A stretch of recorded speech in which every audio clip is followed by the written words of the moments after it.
86% said Alberta should take further steps towards full sovereignty. And here's the shocker. And 90% of Saskatchewan respondents favored a referendum. 70% of British Columbians in this poll supported a referendum on independence. Despite our efforts in asking for change, we have not seen meaningful progression or a willingness to address these concerns. Provinces just dropped a political bombshell, announcing their push for a Western exit after decades of Ottawa's arrogance. Alberta and Saskatchewan are furious as Ottawa bleeds them dry and blocks their growth. Analysts agree that if Alberta goes, Sask will shortly follow, and then Manitoba, and then possibly BC. BC would be completely alienated geographically from Ottawa. Now even British Columbia's interior and Manitoba are heating up, turning whispers of separation into a roar.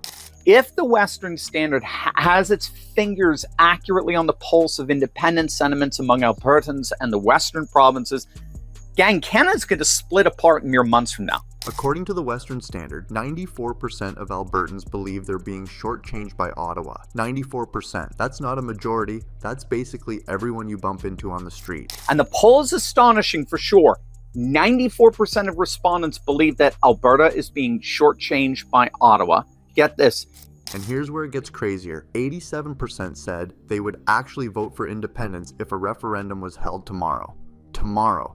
Not next year, not after endless debates. Literally tomorrow. It's like asking people if they want fries with their burger and 9 out of 10 screaming, yes, obviously. That's the level of certainty here. 87% of respondents said they would vote for independence if a referendum were held tomorrow. Now, Saskatchewan is right there on Alberta's heels. A poll found that 90% of respondents in Saskatchewan favored holding a referendum. That's 9 out of 10 people basically saying, yeah, let's at least put this question on the table. And 34% said they'd vote to leave immediately. But here's the kicker. 15% are hardcore separatists, absolutely committed, no turning back, suitcases already packed in their minds. That's 1 out of every 6 people dead serious about walking away from Canada forever. What's really at the heart of this dissatisfaction with Ottawa and the Confederation is the sense that Albertans and the West as a whole have that they are constantly taken advantage of by the East. Then you've got British Columbia's interior and northern regions. Not Vancouver, not the latte-sipping crowd along the coast, but the towns and communities that actually keep the province's resource economy alive. Out there, about 70% support a referendum. 70%. That's not fringe chatter. That's a political earthquake waiting to crack the ground wide open. And when you add Manitoba quietly warming up to this conversation, it's not some fringe cult anymore. This is a multi-province push with petitions, rallies, and court cases actually driving it forward. And the poll found comparable independent support in BC and British Columbia, not in the urban or cosmopolitan areas like Vancouver, but in the more rural areas for sure. Again, an astonishing 70% of British Columbians in this poll supported a referendum on independence. Now let's get into the money part of this, because this is where Alberta's rage makes total sense. Over the last 23 years, Alberta has sent $540 billion more to Ottawa than it ever got back. $540 billion. That's more than the GDP of most entire countries, just shipped out of Alberta to keep the rest of Canada afloat. $1 billion per year just to maintain current transfer payments to the recipient provinces. Saskatchewan Premier Scott Moe, he's already indicated he's not standing in the way. And we're supposed to think Albertans won't get a little mad about that? Please. Alberta has only 12% of Canada's population, but they cough up 17% of all federal tax revenue. That's 43% above what would be fair based on population. It's like splitting a restaurant bill with friends and paying nearly half while you only ate an appetizer. Alberta is just about 12% of Canada's population, but it contributes a disproportionate 17% of all federal tax revenues. That's 43% more than their fair share based on population alone. And it doesn't stop there. Every single year, Alberta loses between $17 and $27 billion in net transfers. Meanwhile, Nova Scotia receives $1.7 billion a year in equalization payments. And guess what? That $1.7 billion makes up about 30% of Nova Scotia's entire budget. So Alberta oil workers bust their backs, send cash eastward, and then get lectures about dirty oil from the same provinces cashing their checks. If that doesn't make you want to scream, I don't know what does. To put that in perspective, Nova Scotia receives $1.7 billion every year in what are called equalization payments. So that allows them to offer the same social services to their population as the rest of the... Oh, and let's not forget the pipeline fiascos. Alberta loses about $17 billion every year from blocked pipelines and vetoed projects.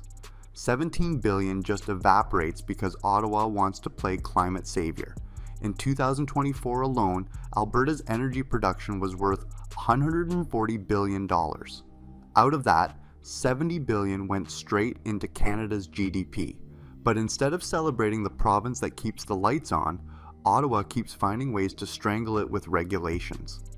It's almost like Ottawa doesn't want the country to prosper if Alberta is the one driving it.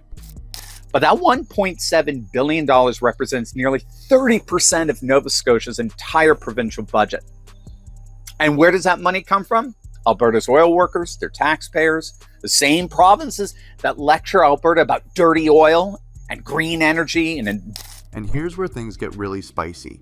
The actual push for referendums and sovereignty votes. Alberta passed Bill 54 in 2025, which basically lowered the bar for launching a referendum. Before, you needed over 500,000 signatures. Now, you only need 177,000. And guess what? Groups like the Alberta Prosperity Project have already hit that target. They didn't just meet it, they blew past it.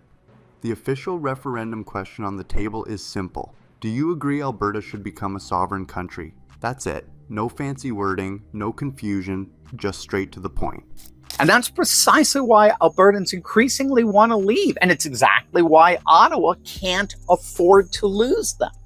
Alberta isn't just any province. It's an energy superpower. Saskatchewan isn't sitting on the sidelines either.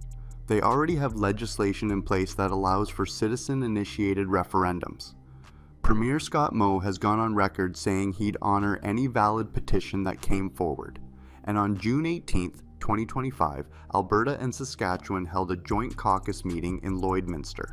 Yes, Lloydminster, that border city that straddles both provinces. Saskatchewan Premier Scott Moe, he's already indicated he's not standing in the way of a separation vote in his province. And this wasn't just a symbolic coffee chat. They coordinated referendum language, timelines, and even talked about provisional governance plans. That's like drawing up the divorce papers before even filing. Ottawa can't just brush this off as a tantrum. Alberta leaves, Ottawa's going to be broke. The financial devastation for the rest of Canada would literally be catastrophic. The real drivers of why Wexit is no longer just a late-night rant, but a serious force shaking the country. First up, economic alienation. You've got Bill C-69, also known as the No More Pipelines Law, and Ottawa's emissions cap basically choking Alberta and Saskatchewan's energy industry. We're talking about restrictions that block projects, stall investments, and suffocate growth.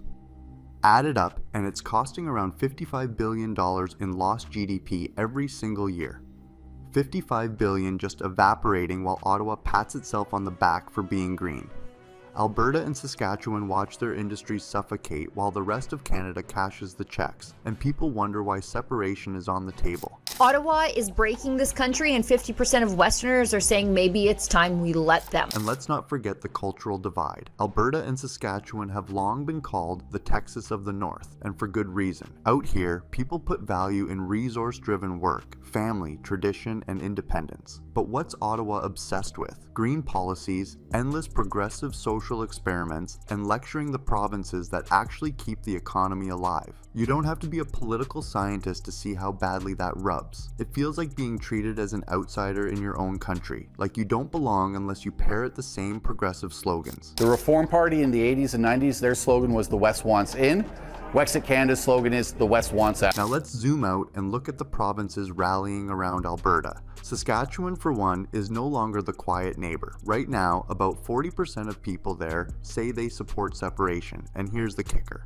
61% of them admit they'd stay in Canada if Ottawa simply repealed the emissions cap. That's how obvious the fix is. But instead of fixing anything, Ottawa keeps doubling down. Meanwhile, Saskatchewan's potash industry and agriculture are getting hammered with the same suffocating rules Alberta's oil and gas face. It's like Ottawa has a playbook for strangling resource industries and just swaps the names out depending on the province. But if Ottawa keeps treating Alberta and Saskatchewan like provinces to be punished, taxed, and controlled, then maybe we've got no choice but to take our future into our own hands, whatever that may look like. Then you've got British Columbia's interior, which is basically fuming. Towns like Prince George and Fort St. John watch Ottawa hand $750 million to Quebec, while their own forestry and oil projects rot. Imagine living there. Your jobs are stalled, your project's blocked, and then you turn on the news and see Quebec getting showered with cash. That's not frustration. That's betrayal. And it's no surprise that around 70% of people in rural BC now say they back a referendum. Not Vancouver, not the city elites sipping lattes, but the workers in hard hats actually keeping the economy running. They're the ones fueling this separatist push. And if this country comes apart at the seams, it won't be because the West walked away. It will be because the Laurentian elite shoved us right out the door. Now let's talk about Manitoba, the so-called swing province. They're not leading rallies with pitchforks, but their role could be massive. Manitoba is geographically crucial. It's the connector between Alberta, Saskatchewan, and the rest of the continent. Pipelines, railways, trade routes, you name it, Manitoba is the hub. If Alberta and Saskatchewan are the engine, Manitoba is the track that keeps it all moving. Analysts already call it the swing province that could give Wexit legitimacy. And here's the thing, once Manitoba even flirts with the idea of joining, nobody can dismiss Wexit as fringe anymore. The plan is to allow for the next 12 to 18 months to sort of let the West decide its own fate. And it's not just Alberta, it's not just Sask. Parts of BC are expressing interest, along with Manitoba. And there's another layer people don't expect, Indigenous dynamics. Everyone assumed Indigenous groups would automatically oppose separatism, but polling shows that's not necessarily true. In fact, a chunk of separatists said if Indigenous groups resisted, it would make them even more likely to support independence. That flips the whole narrative upside down. Instead of Indigenous resistance blocking Wexit, it could ironically fuel it. So when you put Saskatchewan's anger, BC's rural revolt, Manitoba's potential swing, and Indigenous dynamics together, what do you get? A corridor of discontent, a full western storm stretching from Alberta straight across the prairies and up through BC's interior. And that's why Wexit is no longer just Alberta's fight. It's a regional alliance. 50% of Albertans and Saskatchewanians now say they support holding a referendum on independence. In Alberta, 36% say they'd vote to leave. In Saskatchewan, it's 34%. Now here's the part that Ottawa really doesn't want to hear. Nearly half of Alberta and Saskatchewan already want a referendum, and 240,000 Albertans have literally pledged their names to make it happen. That's not Twitter likes, that's signatures on paper. And every time Ottawa shrugs and says no, it just pours more gasoline on the fire. That's not fringe.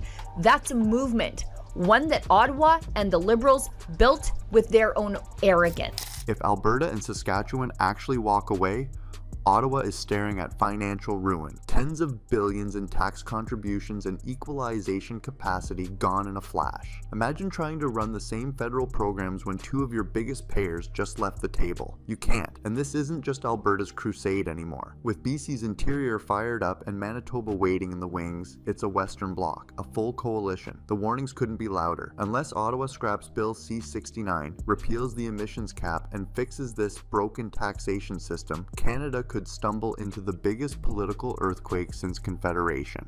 And right now, judging by their arrogance, Ottawa looks more likely to keep pretending everything's fine while the West prepares to slam the door shut once and for all.